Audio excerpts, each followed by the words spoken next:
AIIMS വരും മറ്റേ മോനെ എന്നൊക്കെ പറഞ്ഞ് ബിജെപിയെ ട്രോളാൻ ഒരു അവസരം ഉണ്ടാക്കുകയാണ് സുരേഷ് ഗോപി ചെയ്തത്. ഈ സുരേഷ് ഗോപി അംഗീകരിക്കുന്നുണ്ടോ അത്തരം പ്രസ്താവനകൾ? അല്ല, നോക്കൂ, സുരേഷ് ഗോപി പൊന്നുമോനെ എന്ന് വിളിച്ചു എന്നാണ് ഞാൻ മനസ്സിലാക്കുന്നത്. എന്ന് പറഞ്ഞത് തെറ്റിയെങ്കിൽ കേരളത്തിൽ എയിംസ് വരും മറ്റേ മോനെ അല്ല, ഞാൻ കരുതുന്നത്, ഞാൻ കേട്ടിട്ടില്ല. ഞാൻ പറയുന്നത് ഒരാൾ ഏത് വാക്ക് ഉപയോഗിക്കുന്നു അല്ലെങ്കിൽ അതിനെ അല്ല ഞാൻ കണക്കാക്കുന്നത്. ശ്രീമാൻ സുരേഷ് ഗോപി എത്രയോ പാവങ്ങളെ സംരക്ഷിക്കുന്ന ഒരാളാണ്. എനിക്ക് ഏറെ അനുഭവങ്ങളുണ്ട്. ഞാൻ ചൂണ്ടിക്കാട്ടിയിട്ടുള്ള എത്രയോ കുട്ടികൾക്ക് പഠനത്തിന് വേണ്ടി ഞാൻ മാത്രമല്ല, പഠനത്തിന് സഹായം ചെയ്തിട്ടുണ്ട്, വീടുകൾ വെച്ച് കൊടുത്തിട്ടുണ്ട്, സ്വന്തം കയ്യിൽ നിന്ന് പൈസ എടുത്ത് ഉപയോഗിച്ചിട്ടുണ്ട്. അദ്ദേഹത്തിന് ഒരു പക്ഷേ രാഷ്ട്രീയക്കാരെ പോലെ കൃത്യതയോട് കൂടിയിട്ട് വാക്കുകൾ പറയാൻ സാധിക്കുന്നുണ്ടോ എന്നുള്ള കാര്യത്തിൽ അതിനെക്കുറിച്ച് നിങ്ങളാണ് പറയേണ്ടത്, ഞാനല്ല പറയേണ്ടത്. അപ്പോൾ അദ്ദേഹം പ്രവർത്തിക്കുന്നുണ്ടോ എന്ന് നോക്കിയാൽ മതി.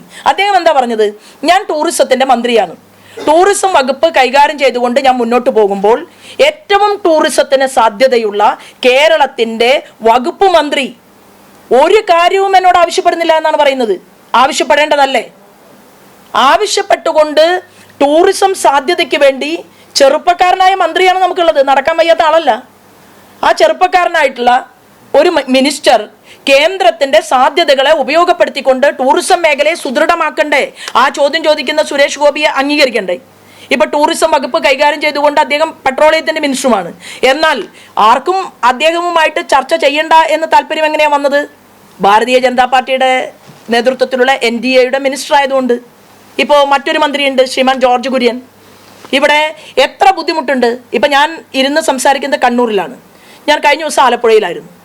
എല്ലാ വർഷവും അവിടെ താറാവുകളെ കൊന്നൊടുക്കുകയാണ്.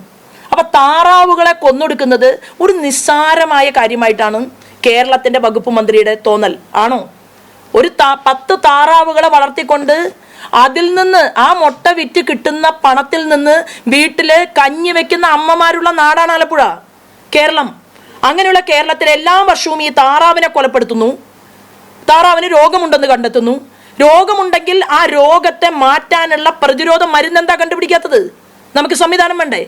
അപ്പൊ ചെറുതും വലുതുമായിട്ടുള്ള കാര്യങ്ങളിൽ ആമയെ കൊടുക്കുന്നത് ചെറിയ കാര്യമാണോ? ടർട്ടിൽ ടൂറിസം എന്ന് പറയുന്നത് പുരോഗമനപരമായി കേരളത്തിൽ നടന്നാൽ കാസർഗോഡ് മുതൽ തിരുവനന്തപുരം വരെയുള്ള പ്രദേശങ്ങളിൽ ലോകരാജ്യങ്ങളിൽ നിന്ന് ആളുകൾ വരും. ഒരു ഉദാഹരണം ഞാൻ പറയാം. നിങ്ങൾ മാധ്യമപ്രവർത്തകർ മാറി മാറി ഓരോ ജില്ലകളിലും പണിയെടുക്കുന്ന ജോലി ചെയ്യുന്ന ആളുകളാണ്.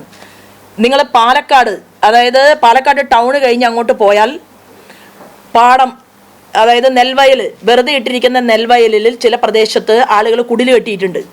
കുടിൽ കെട്ടിയിട്ട് അവർ ഓൺലൈനായിട്ട് അവർ നമ്പറും കാര്യങ്ങളും എല്ലാം കൊടുത്തിട്ടുണ്ട്. വലിയ തിരക്കാണ് അവിടെ.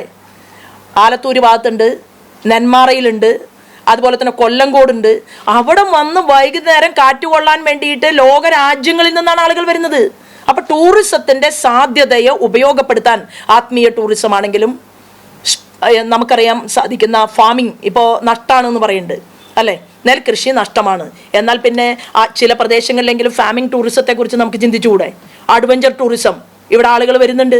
പക്ഷേ 10 ദിവസം അഡ്വഞ്ചർ ടൂറിസത്തിന് തുടങ്ങി അവസാനിക്കുന്നതിനുള്ളിൽ 16 പേർക്ക് പരിക്ക് പറ്റി. അപ്പോൾ ഇതെങ്ങനെ നൂതനമായ ശൈലിയിൽ നടപ്പിലാക്കാൻ സാധിക്കും എന്ന് ചിന്തിക്കേണ്ടതിന് പകരം കേന്ദ്രത്തെ കുറ്റം പറഞ്ഞിരിക്കാതെ ബജറ്റിൽ ഞങ്ങൾക്ക് വാരിക്കോരി പറയാമായിരുന്നല്ലോ. ഭാരതീയ ജനതാ പാർട്ടി നേതൃത്വം നൽകുന്ന NDA ഗവൺമെന്റിന് കേരളത്തിലൊരു തെരഞ്ഞെടുപ്പ് വരുന്നുണ്ട്, 3 മാസം കഴിഞ്ഞാൽ കുറെ BJPക്കാർ ജയിക്കണം എന്നായിരുന്നു ഞങ്ങളുടെ നേതൃത്വത്തിന്റെ ചിന്തയെങ്കിൽ നടക്കാൻ പറ്റാത്ത കാര്യങ്ങളും പറയാം. പക്ഷേ ശ്രീമാൻ നരേന്ദ്രമോദി പറയുന്നത് പ്രാവർത്തികമാക്കണം എന്ന് താല്പര്യമുള്ള ഒരു പ്രധാനമന്ത്രിയും ബജറ്റിൽ പറയാത്ത കാര്യങ്ങളാണ് കേരളത്തിൽ നടപ്പിലാക്കിക്കൊണ്ടിരിക്കുന്നത്. ബജറ്റിൽ പറയാത്ത കാര്യങ്ങൾ നടപ്പിലാക്കിക്കൊണ്ടിരിക്കുകയും ചെയ്യുന്നു എന്നുള്ളത് കൊണ്ട് ഇനിയും സമയം വൈകിട്ടില്ല.